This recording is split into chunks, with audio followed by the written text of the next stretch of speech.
Hi, I'm Sue Cosentini, and I run and own Cosentini Construction, and we did a whole bunch of work here at Emily and Paulus and Barry's house. And Emily and I thought it'd be kind of fun to show you the job and what our thoughts were when we first started real quickly, and then some of the installations that we did are sort of unusual, but are sort of common in a lot of remodeling that we do, because we are charged with frequently the job of opening up spaces. That's, if I were to boil down everything we've done in remodeling over 30 years, it's to provide light and volume, especially in Ithaca where it can be kind of gray. Not lately, but typically. So let's check it out. So it's a little tiny Cape Cod. I mean, it looks like a little tiny Cape Cod, but it's actually bigger on the inside. Where you see that beige portion of the house, that is to be painted to match the rest of the house.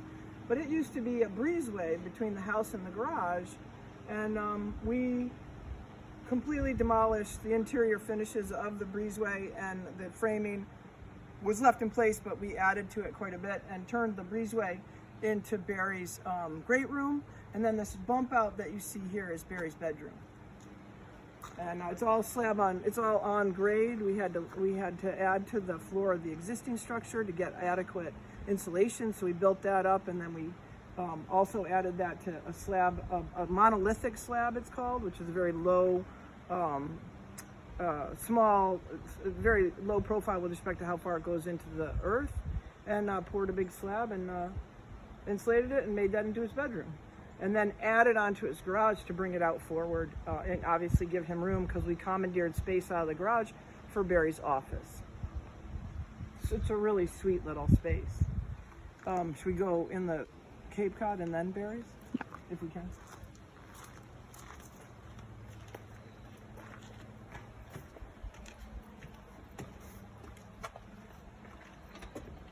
Uh-oh. Okay, don't watch this. That's that funny button issue.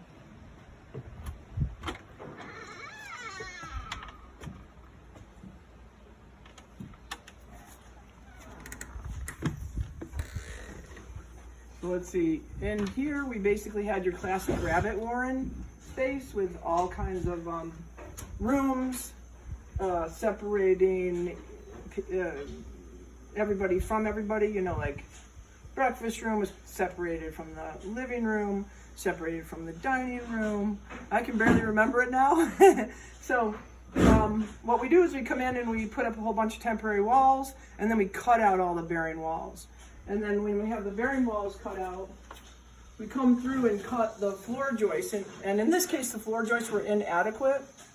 They had to be restructured. So that's why you see what we call sisters on each one of them. We had to add sisters. And but we cut them, and then we inserted this steel I-beam. And the reason we insert it and not drop it below is obviously we're looking for an uninterrupted ceiling plane, because that's what creates the psychic volume that we're trying to generate here.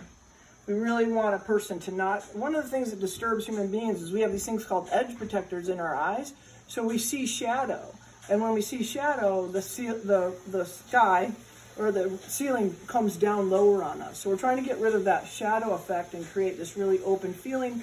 These ceilings in here are just a little bit over 7 foot. So it's really important that we do it here. So I had some big steel I-beams brought in, and they were really fun to lift into place. And then once we have in place, we can use the Simpson joist hangers to make everything work. So when we're done, you won't even know, except for maybe when you're on your cell phone, when you're around these I-beams. I don't know if that's ever happened to you, Emily, but you won't know that those I-beams are there. Obviously, they'll completely be hidden by the drywall. And then it's totally classic that we just bust open the create a giant glazing wall as best we can, which you sort of can't see because we don't have the triple door in yet. But this will be this magnificent wall of glass to look out on an unbelievably beautiful backyard. And a lot of times in these older homes that were related to an agrarian family, they don't have a connection to their yard space, tragically, because they didn't care. They spent 90% of their time outside. They were actually interested in less outside. Everybody wants more outside now, so that's what we really try to do. These windows are basically, those are the windows in the kitchen. They're almost at countertop height, for instance. You're looking right out to the backyard garden. Then of course this is just going to be spectacular.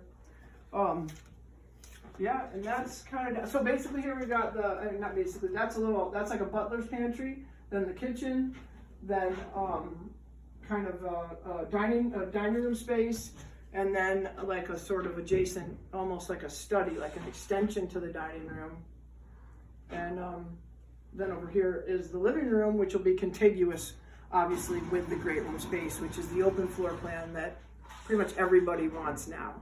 You know, with the Eden Peninsula and stuff. And you had to take the stairs out. And one of the things we did here that was really cool is the stairs went up from here. They went up like this, and they just interrupted the entire composition that we were trying to generate. So we dealt with that handily. We flipped them around 90 degrees, and now they go up the other way. We also flipped the basement stairs. And this was an interior partition, and now it's just completely gone. So it's wide open space. And then this little room sort of remained as is, and that's going to be a separate bedroom or home office space for Emily and Paulus. This is a giant piece of structure right here. You can't really see, but this is an engineered piece of lumber that's carrying the load of our microland and distributing it here and here, which we also have to pick up in the basement. So that's part and parcel, this whole bit of structure that we've got going here. This house, interestingly enough, when we took it apart, we were like, what's going on here? Why is there a diagonal cut on every single one of these floor joists? It's a diagonal cut right there. And we were like, well, I wonder why they did that. It must have been difficult to get the joists into the building or something. And then later we realized that they basically took the rafters of the old Cape Cod and lied it down. And just took the rafters and lied them down into floor joists. And that's actually, you know, not a good idea because that shrinks the size of the floor joist. So that's part of the reason that we had to sister every single floor joist. I mean, mostly it was because, surprisingly enough, this house had not only deficient in size, but it had a lot of compromised components related to the fact that they were substandard. A lot of knots that were actually through knots. We covered up some of them with our sisters, but big, like this one here, it's unacceptable. It's structurally compromised. I know that one doesn't have a sister on it, but it's been shortened. We had a lot of different defects like that we had to correct with the sistering. Mainly it was because they're undersized. You want to go upstairs? Yeah. These stairs are temporary, reused. You always introduce Garrett. So right at the top of the stairs is the doorway into the master bedroom.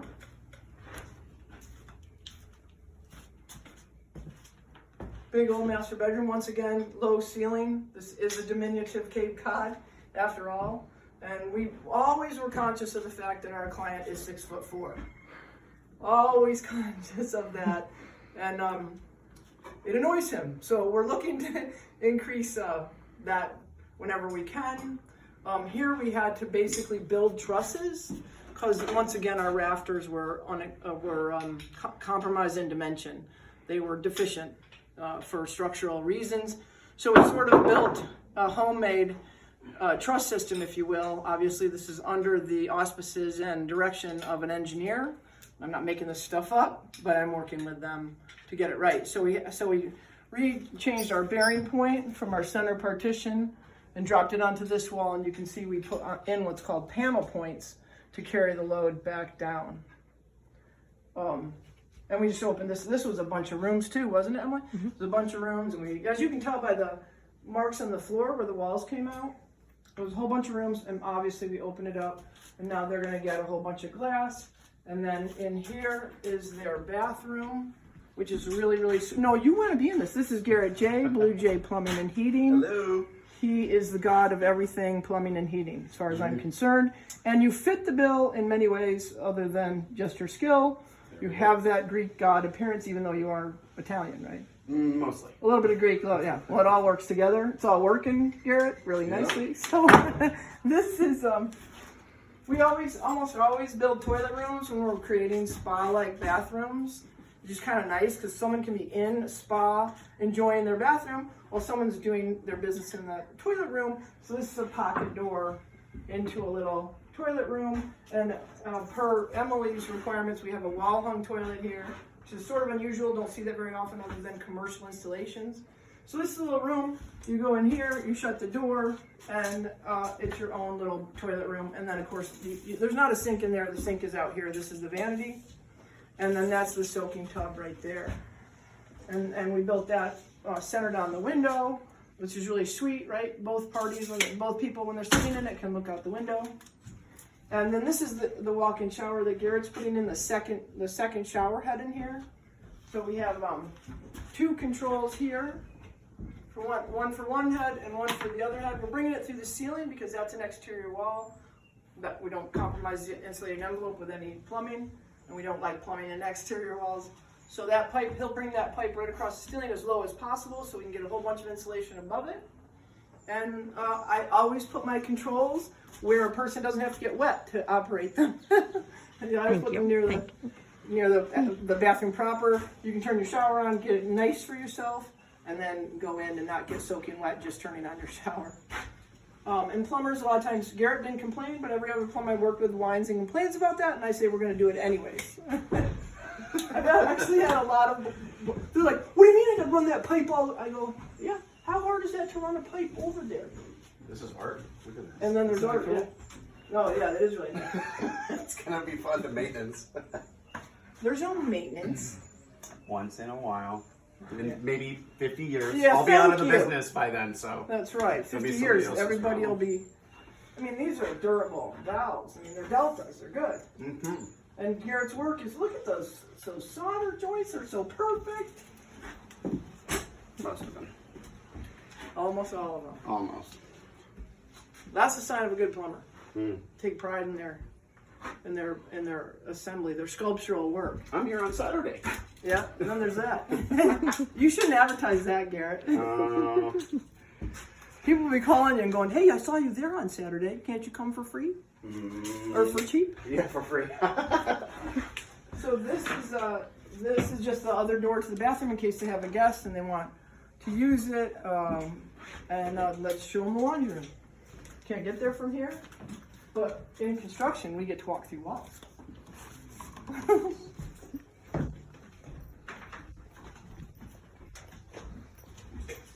This has to be taken out, which I think we can after today, to talk to the god of plumbing. And this is just a little, not a little, it's kind of a great big laundry room compared to what I put in new houses. But it's really sweet little laundry vent going up to the roof. And then they have plenty of storage under the eaves. So up here, this little guy, wonderfully laid. This used to be a cape. So this used to have rafters just like that. And then they added this shed dormer, which is a really classic thing to do to capes to get more space because it used to be an attic, but then you make it into a whole living space by putting the shed dormer on. So this has been a really, really fun project because it's kind of like my shirt. We take something that's not suiting people in their lives. It's kind of makes you feel kind of oppressed, right? Because all the walls and there's not enough glass and everything like that. And then we kind of like the butterfly, open it up, make people feel happy in their space. So we provide happiness for sure. Thanks. Great.